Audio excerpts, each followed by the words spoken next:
Hi, this is Dennis the Menace Brock. I was born the same year as Dennis the Menace, and it stuck with me. We are here on our camper campus to do flowers, show you how to put a flower on the stage rather simply and easily. All you need is a little clay. Again, clay is universal. This thing is called Biden's, the nickname for it. It's quite effective medicine, by the way. It has its own uses. I would snip that off, and I would just wrap this around close to the top, just like that. And keeping in mind that everything should be parallel to the lens, I will let it stare up into the lens from that hole where the light comes through, centering it under the lens.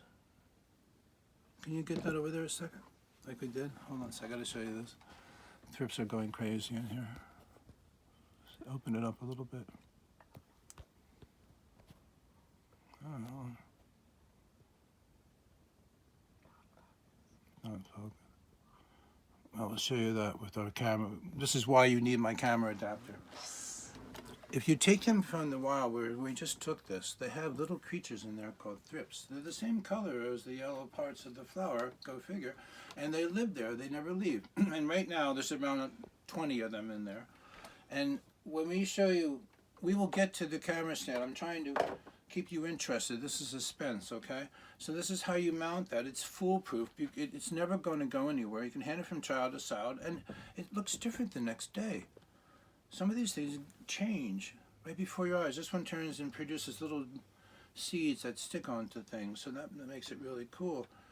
And when you have something really, really delicate, like a flower, the clay is ideal. Nothing works better. I can even roll this clay, which I use for very delicate things. I will roll it and gently wrap it around.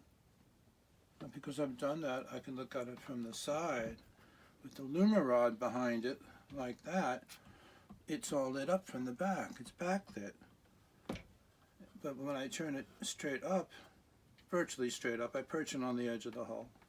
And I look at it. You need to stay tuned because we'll show you that. Take pictures with that. How do you mount the rock? It couldn't be simpler. In fact, this one's been mounted so many times. The green clay is merging with the malachite and turquoise or whatever that is on there. You just take a wad of clay and put it on the side you don't want to see and turn the side you do want to see. What's the magic words? Parallel to the lens. Parallel to the lens and about a finger away. You will be in focus. If you center it over that hole, it'll be in the right place. If you keep that in mind, it'll be the right distance. How do you do loose specimens like sand or soil? Well, I'm really glad you brought that up. This is some sand, and it is loose.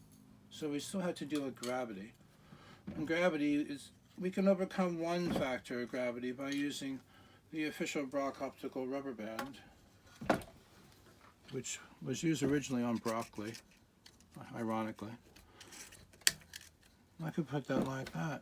Again, keeping my, knowing about my distance, an adult finger away, about a ½ inch actually. This is pretty much in focus. Now, rather I have light coming off of the top, which will show me the color and texture, or I have light coming to the bottom, which will show me the silhouette, more about the shape, more about the internal structure. Each of the lights, the ones coming below and the one bouncing off the top, gives you something different and teaches you something different.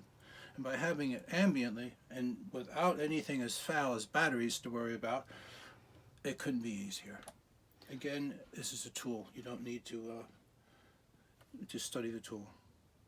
And there was one more thing I wanted to show you. Slides, yes. Keeping our broccoli band, or Brock band in this case. Oh wait, I've already done it. Maybe I should go slower so you see. It's really that fast.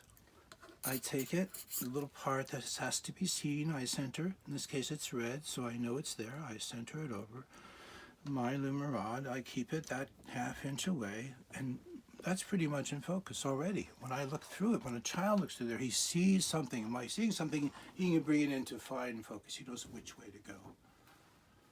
What about contrast? Contrast is really something to say. something to experience. Now, here's one, okay, there's a great experience. This is a great experiment in contrast. The purple, I don't know how close you can get in on that. When you have contrast, I used to sell ice microscopes, University of Florida, Gainesville, and the head of their ornamental horticulture department, Dr. Dagan, had all these different color felt swat, and he owned a Tessivar, which is an amazing piece of ice equipment that cost $7,000. But he had all these felt pieces.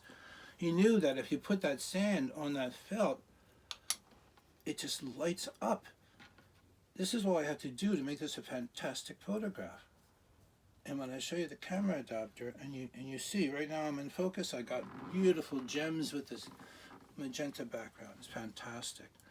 Contrast can exist within the plant, the creature itself.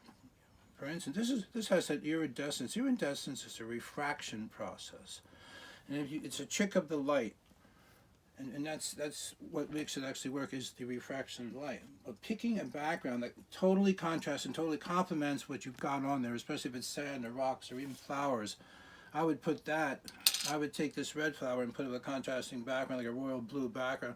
Black always looks good. Felt absorbs light, so if sometimes you want the background to disappear, you use black felt.